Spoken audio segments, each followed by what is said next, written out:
Captain Daniel Harris stood on the bridge of the Earth vessel Starlight Voyager as it approached the edge of the solar system.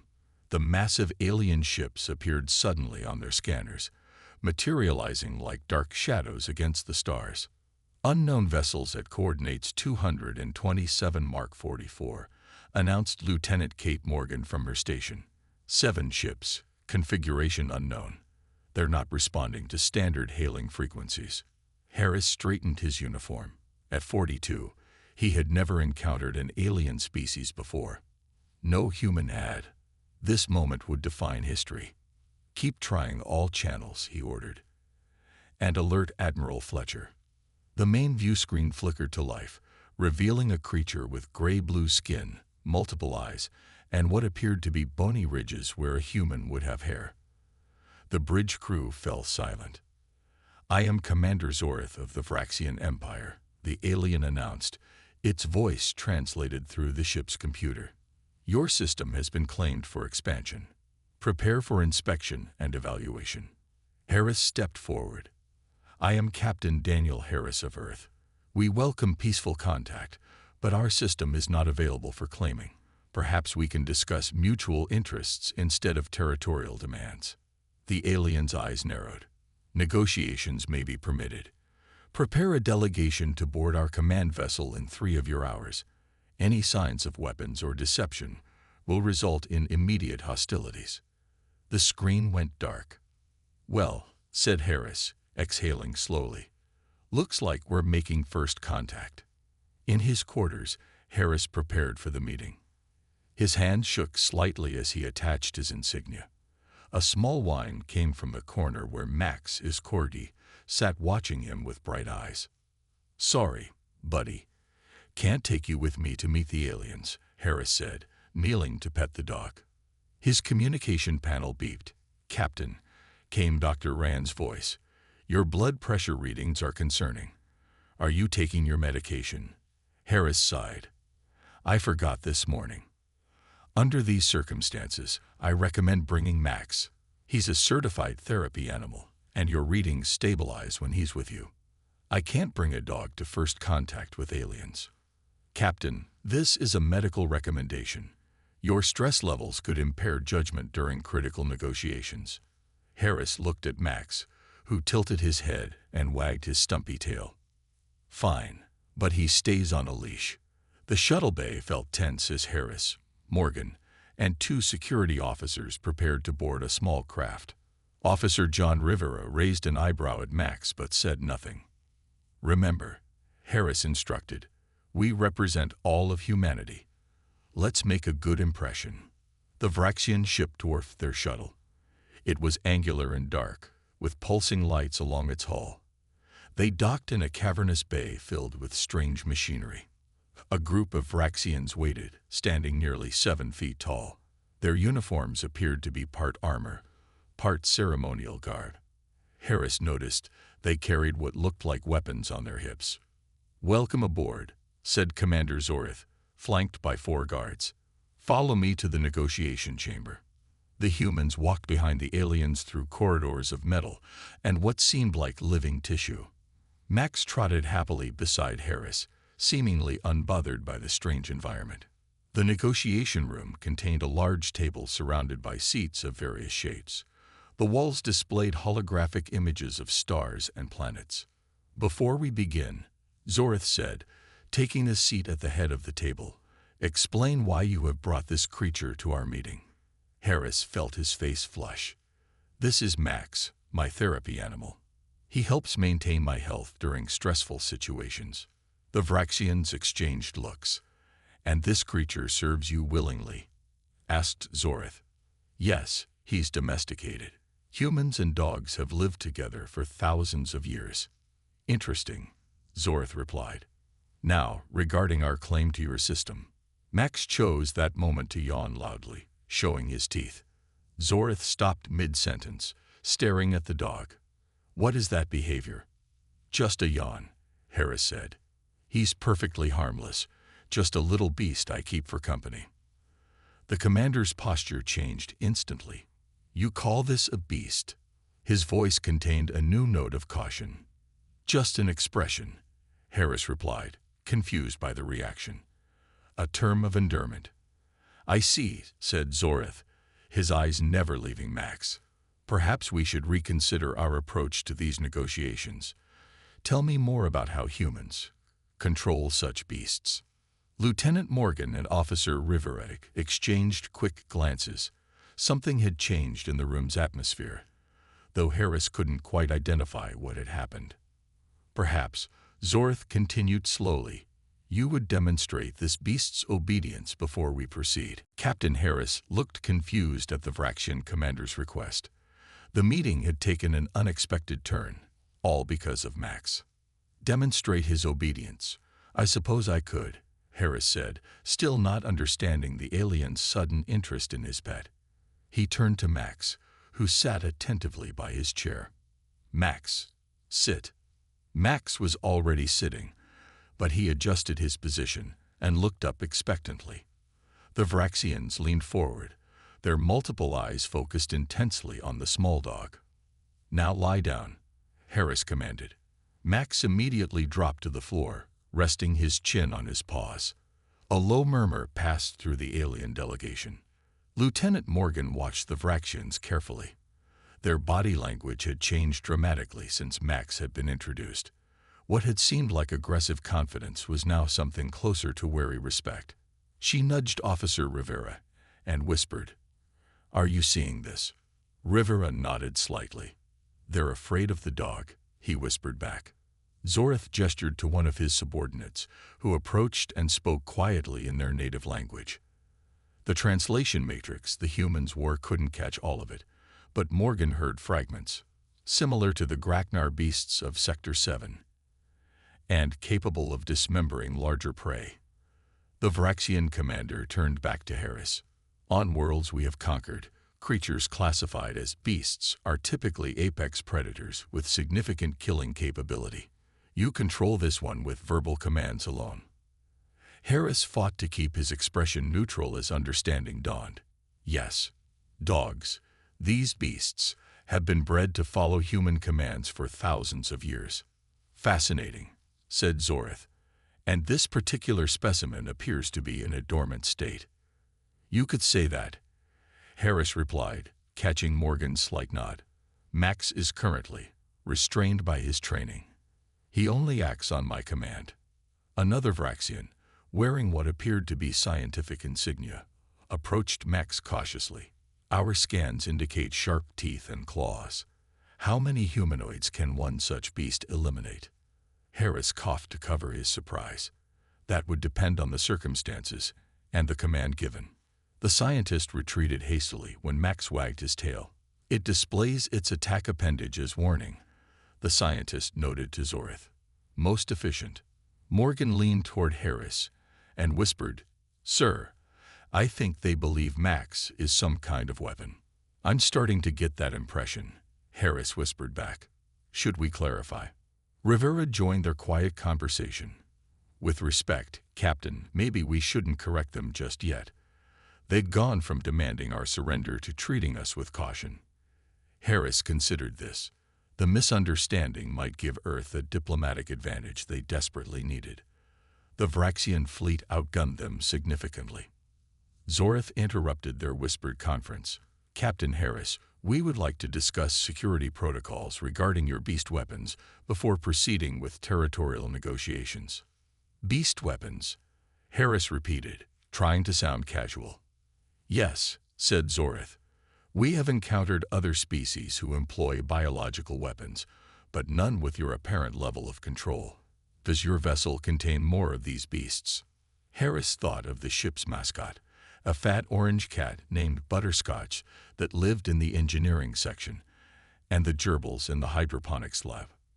Earth has many different types of beasts, he said carefully, with various capabilities.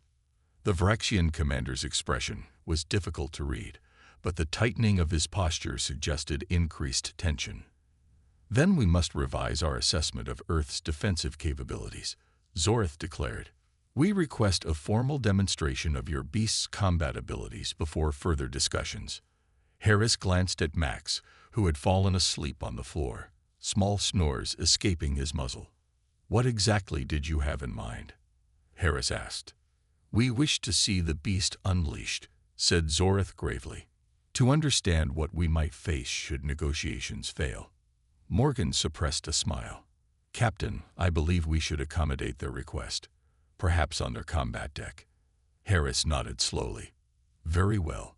Prepare to witness what happens when we unleash the beast." The Vraxian combat deck was a large circular arena with metal walls and various obstacles scattered throughout.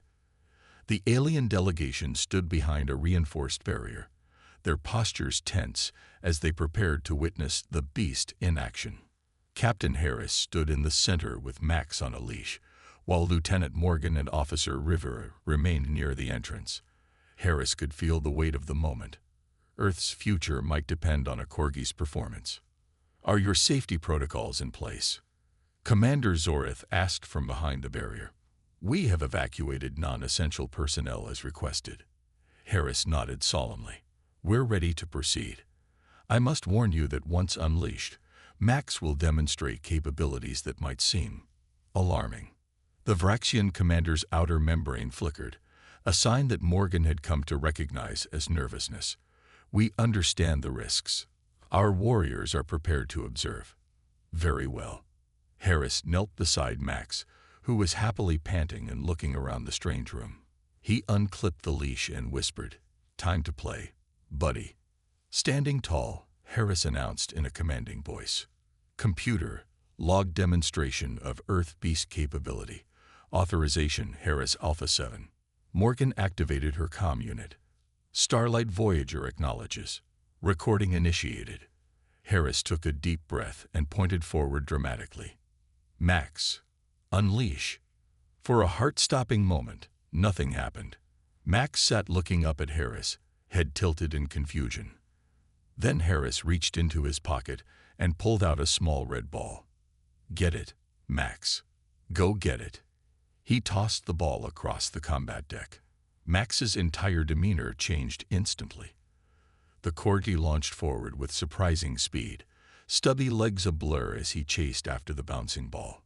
He caught it on the second bounce, shaking it vigorously in his mouth with excited growls. Behind the barrier, the Vraxians gasped collectively. "The speed," one scientist murmured. "Notice how it subdued the spherical object immediately." Max trotted back to Harris, tail wagging furiously, and dropped the slobber-covered ball at his feet. Harris picked it up and threw it again, this time toward one of the obstacles. Max darted around the barrier, leaped over a small hurdle, and pounced on the ball. "Remarkable obstacle navigation," commented another Vraxian. Harris continued the demonstration, having Max perform increasingly complex fetch patterns. With each successful retrieval, the Vraxian's commentary grew more impressed and fearful. "Now," Harris announced, "I will demonstrate close-quarter capabilities." He knelt down and Max immediately bounded over, jumping up to lick Harris's face enthusiastically. Harris pretended to wrestle with the dog, rolling onto his back as Max stood on his chest, continuing to lick his face and neck. "The beast conducts biological sampling while subduing its target," observed the Vraxian scientist. "And see how it pins the human without causing fatal damage. Precise control." Lieutenant Morgan stepped forward. "Captain, should I demonstrate the high-pitch response?" Harris nodded from beneath Max. "Proceed with caution, Lieutenant." Morgan knelt down and made kissing noises. "Who's a good boy? Who's the goodest boy ever?" Max's head whipped around, ears perking up. He immediately abandoned Harris and raced toward Morgan, circling her excitedly before sitting at her feet, his entire body wiggling with delight.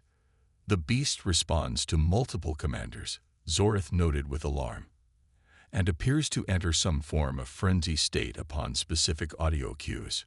When Morgan scratched behind Max's ears, his back leg began thumping rapidly against the floor. "Activation of secondary attack mechanisms," whispered a Vraxian warrior. "I've never seen such controlled aggression." Commander Zorith stepped back from the barrier. "Enough. We have seen sufficient demonstration." Harris stood and called Max to his side. As you can see, Commander, Earth has its own defensive capabilities that you may not have anticipated. Indeed, Zorith replied, his voice noticeably higher-pitched. We will need to reconsider our approach to your solar system. Perhaps a mutual non-aggression pact would be prudent. As the humans exited the combat deck, with Max trotting happily beside them, Rivera leaned toward Harris. Did we just secure peace with an advanced alien civilization because they're afraid of your dog? Harris patted Max's head. Good boy. The Vraxian fleet maintained position at the edge of the solar system, but their posture had changed. What had begun as an invasion force now resembled a cautious diplomatic mission. Back aboard the Starlight Voyager, Captain Harris and his team gathered in the conference room to debrief. I still can't believe what just happened, Officer Rivera said, shaking his head. They think Max is some kind of superweapon. Lieutenant Morgan displayed images from the combat deck demonstration on the main screen. Look at their body language. Every time Max moved suddenly, they tensed up. When he barked, 3 of them reached for their weapons. Admiral Susan Turner, connected via secure channel from Earth Command, frowned at the report. Let me understand this correctly. An advanced alien civilization with technology far beyond ours is now requesting peace talks because they're afraid of a Corti. Yes, Admiral, Harris confirmed. They've misinterpreted our relationship with dogs. They believe we've domesticated apex predators and can control them with verbal commands. And you didn't correct this misunderstanding. Harris exchanged glances with Morgan. It seemed diplomatically advantageous not to. Chief Science Officer Ben Wilson leaned forward. Admiral, the Vraxians come from a world without mammalian predators. Their evolutionary history is with insectoid and reptilian threats. To them, Max's behaviors, the speed, the teeth, the unpredictable movements, register as extremely dangerous. Their own combat animals are apparently highly regulated and controlled through neural implants, Morgan added. The idea that we can control our beasts with just verbal commands suggests to them that we have advanced capabilities they don't understand. Admiral Turner was silent for a moment. What exactly are they proposing? A non-aggression treaty, followed by cultural and technological exchange, Harris replied. They've withdrawn their claim to our system and are now requesting permission to establish a diplomatic outpost on Pluto's moon Charon. All because of a dog. The Admiral shook her head. Captain, I should reprimand you for bringing a pet to first contact with an alien species, but it seems I should be recommending you for a commendation instead. As they spoke, the communication officer's voice came over the intercom. Captain, the Vraxian commander is requesting another meeting. He says it's urgent. Tell him I'll be there shortly, Harris replied. Sir, the officer added, he specifically requested that you bring your, primary beast commander as well. Morgan couldn't suppress a smile. I think that's you, Captain. Max, who had been sleeping under the conference table, perked up at the activity in the room. 20 minutes later, Harris and Max entered the shuttle once again. This time, Max wore a small vest with Earth insignia that Morgan had quickly fashioned from spare uniform material. It adds to the illusion that he's official equipment, she had explained. When they arrived on the Vraxian vessel, Commander Zorith greeted them with a formal salute. Captain Harris, we have reviewed the demonstration footage. Our War Council has reached a unanimous decision to pursue peaceful relations with Earth. We're pleased to hear that, Commander, Harris responded. Zorith glanced at Max, who sat obediently beside Harris. We have also transmitted data about your beast technology to our homeworld. The High Command is most interested in learning how your species achieved such biological control without invasive methods. Such knowledge takes time to share properly, Harris said carefully. Of course. Zorith handed Harris a data tablet. These are our proposed terms for peaceful coexistence. You will find them generous. Harris reviewed the document, struggling to keep his expression neutral. The Vraxians were offering significant technological exchange, defensive assistance against other potential threats, and complete recognition of Earth's sovereignty over the solar system. This is indeed generous, he said finally. We value peace between our civilizations, Zorth replied, his eyes never leaving Max, and mutual respect for each other's capabilities. As Harris prepared to return to his ship with the treaty proposal, Max gave a small, friendly bark at one of the Vraxian guards. The alien flinched visibly. He's just saying goodbye, Harris explained. Yes, Zorth said tensely.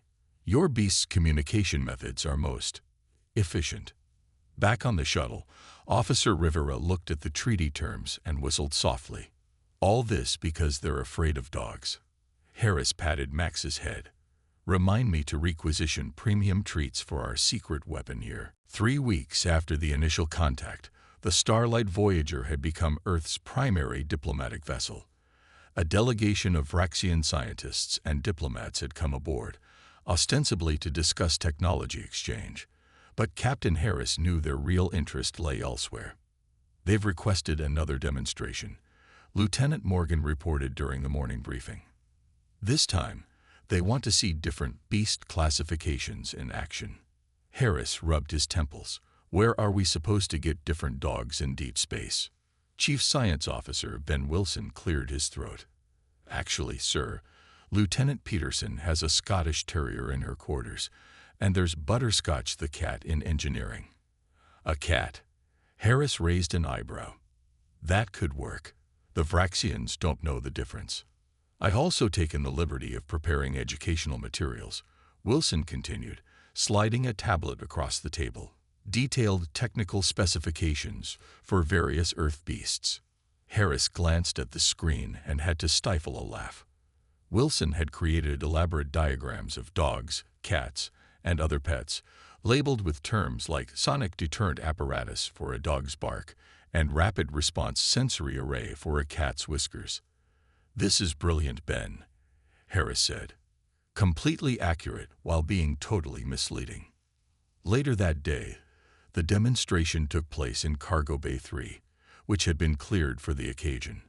The Vraxian delegation stood at a respectful distance as Harris presented Earth's beast arsenal. This is a Type C beast, designation feline, Harris announced as Butterscotch the orange tabby was carried in by his owner, engineer Samantha Foster. Unlike the Type D you've already observed, the feline specializes in stealth operations and night hunting. The cat yawned widely, displaying sharp teeth, causing several Vraxians to step back. Note the retractable claws and enhanced balance mechanisms, Harris continued, as Foster placed Butterscotch on the floor. The cat immediately began grooming himself. The beast performs self-maintenance, observed the lead Vraxian scientist, Clavin. Most efficient. When Butterscotch suddenly pounced on a piece of string that Foster dangled, the entire Vraxian delegation gasped collectively. Attack speed is approximately 3 times faster than the Type D, Harris noted calmly, though the strike range is somewhat limited. Next came Lieutenant Peterson's Scottish Terrier, Angus, who was introduced as a specialized terrain navigator with enhanced audio detection capabilities. When Angus barked at one of the Vraxians, the alien nearly fell over in shock. Different sonic pattern than the previous specimen, Clavin noted in his recording device, presumably for different combat situations. The final demonstration involved both animals in the same space. When Butterscotch hissed at Angus, who responded with excited barking, the Vraxians were visibly impressed by what they interpreted as coordinated tactical communication between different beast types. After the demonstration, Harris met privately with the Vraxian delegation leader, a diplomat named Vorton. Your beast technology is even more impressive than we initially assessed, Vorton said. Our High Command is prepared to offer additional technological exchange for training in beast handling. Harris maintained his serious expression. I'm afraid that's not possible at this time. Our beast handlers require years of specialized training. It's not something we can simply teach in a few sessions. Of course, Vorton nodded, but perhaps we could begin with basic principles.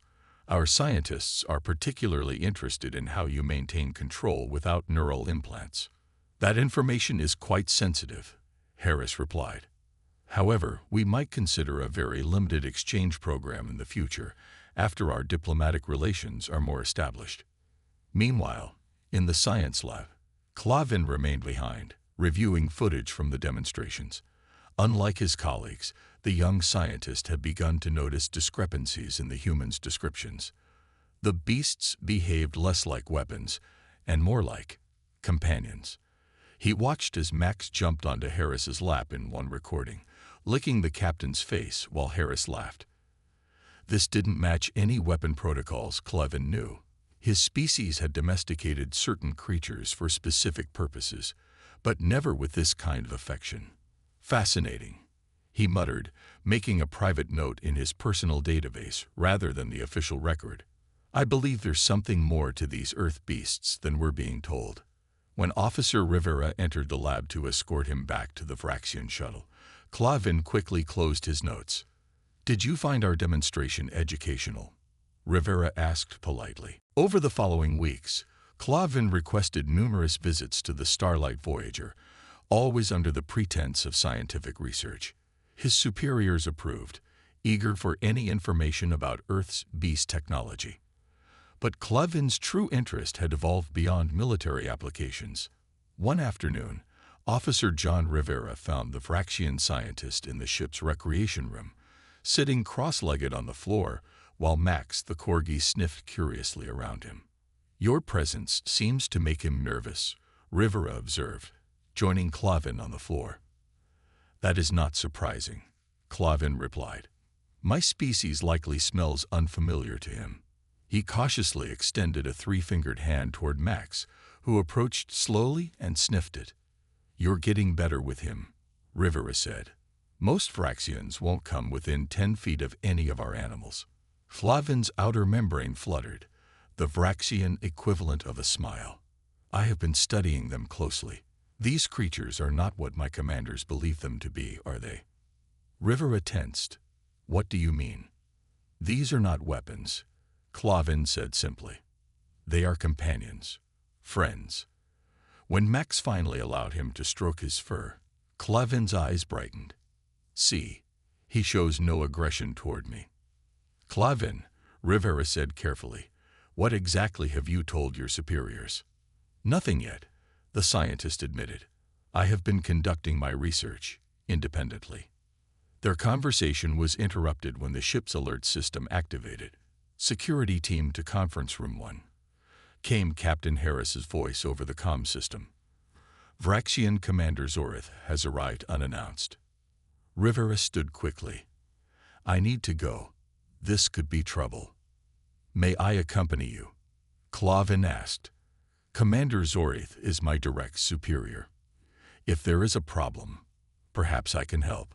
In conference room 1, Harris faced an agitated Commander Zorith, who paced anxiously.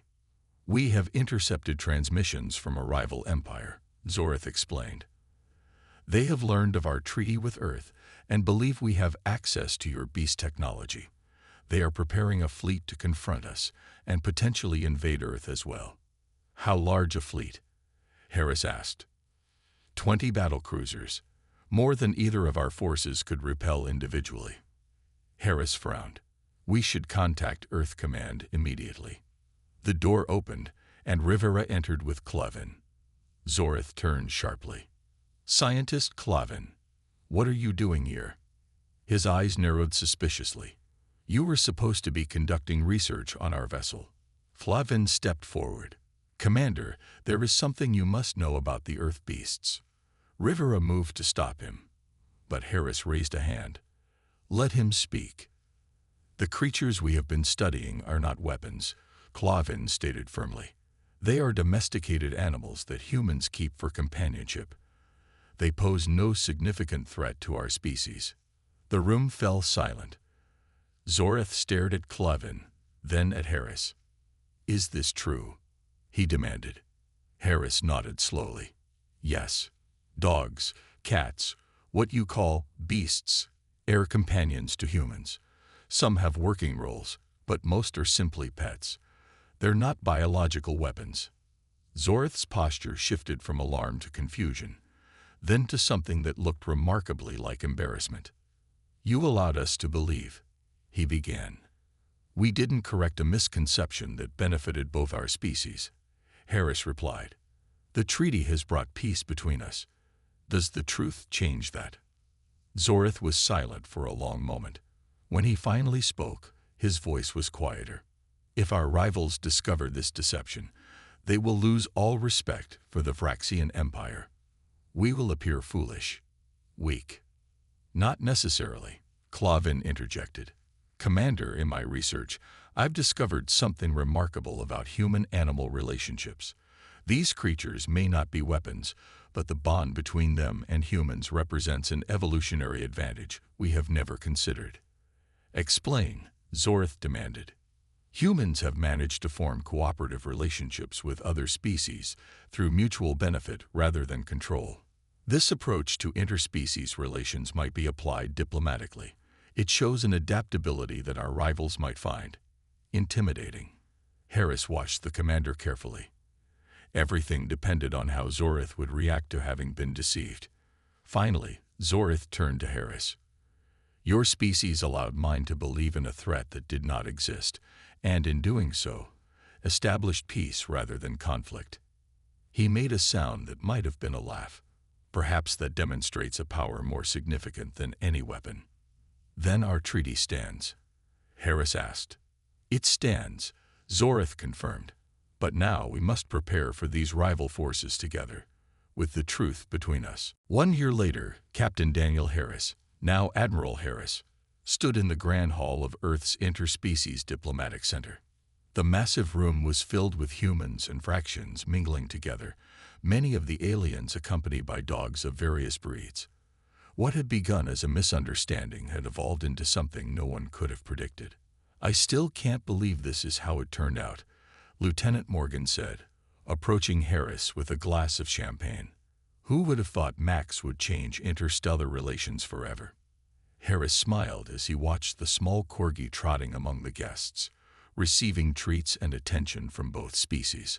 "The Vraxian ambassador told me they've adapted 15 different Earth dog breeds to their environmental needs. They're calling the program Mutual Species Evolution. Better than beast technology," Morgan laughed. Across the room, Commander Zorith, now High Ambassador Zorith, was demonstrating to a group of human diplomats how to properly scratch behind the ears of his adopted beagle. The once fearsome military leader had become one of the strongest advocates for Earth-Vraxian cooperation. "The threat from the Kaldorian Empire never materialized," Harris noted. "Apparently, the rumors of our beast weapons and the united front of Earth and Vraxian ships was enough to discourage them." "Sometimes perception is more powerful than reality," Morgan replied. Scientist Clavin approached them, accompanied by Officer Rivera. The unlikely friendship between the human security officer and the Vraxian scientist had flourished over the past year. Clavin now headed the Interspecies Companion Research Initiative, a joint program studying the psychological benefits of human-animal relationships. "Admiral," Clavin greeted Harris, "we've completed our first trials with Vraxian children and therapy dogs. The results are remarkable. The presence of the animals reduces stress hormones by 43%. "That's excellent news," Harris replied. "And how is your own companion adjusting?" Clavin's membrane rippled with pride. "Scout is adapting well to Vraxian atmospheric conditions. The protective suit your scientists developed allows him to accompany me everywhere." As if on cue, a golden retriever puppy bounded up wearing a thin, flexible membrane that protected it from the slight differences in air composition that Vraxians preferred. Rivera grinned. "He's trying to teach Scout to respond to commands in both English and Vraxian. But I think the dog is smarter than both of us combined." A soft chime indicated the formal ceremonies were about to begin. Harris made his way to the podium, where he would deliver a speech commemorating the first anniversary of the Earth-Vraxian Alliance. As he looked out at the assembled guests, human and alien alike, many with dogs by their sides, he felt a profound sense of wonder at how the universe worked. A misunderstanding, a small dog, and the willingness to adapt had changed the course of two civilizations. 1 year ago, Harris began. A phrase was uttered that carried very different meanings to our two species. Unleash the beast was interpreted by our Vraxian friends as a threat, when to us, it simply meant allowing a small companion to run free. Appreciative laughter rippled through the crowd. That misunderstanding led to fear, but also to conversation. That conversation led to understanding, and understanding led to alliance. Today, Unleash the Beast has become our shared diplomatic shorthand for setting aside assumptions and embracing new perspectives. Max trotted onto the stage and sat beside Harris's leg, drawing applause from the audience. Our two species have different evolutionary histories, different biology, and different cultures, but we share something fundamental: the capacity to form bonds of affection and trust with other living beings. What the Vraxians initially feared as weapons, they now embrace as friends. And what we humans once took for granted, our relationship with dogs, we now recognize as one of our greatest evolutionary achievements. Ambassador Zorith joined Harris at the podium, his beagle sitting proudly beside him. From this day forward, Zorith announced, the phrase "Unleash the Beast" will be the official motto of our joint peacekeeping fleet, not as a threat, but as a reminder that what we once feared can become what we most cherish. As the ceremony concluded, Harris knelt to pet Max, who had started it all with his wagging tail and friendly demeanor. "You know," he said to the dog, "some military heroes get medals. I think you deserve lifetime access to the best treats in two solar systems." Max responded by licking his face enthusiastically, demonstrating the universal language that had ultimately brought two worlds together. In the stars above, the joint Earth-Vraxian fleet maintained its peaceful watch, each ship displaying a new insignia.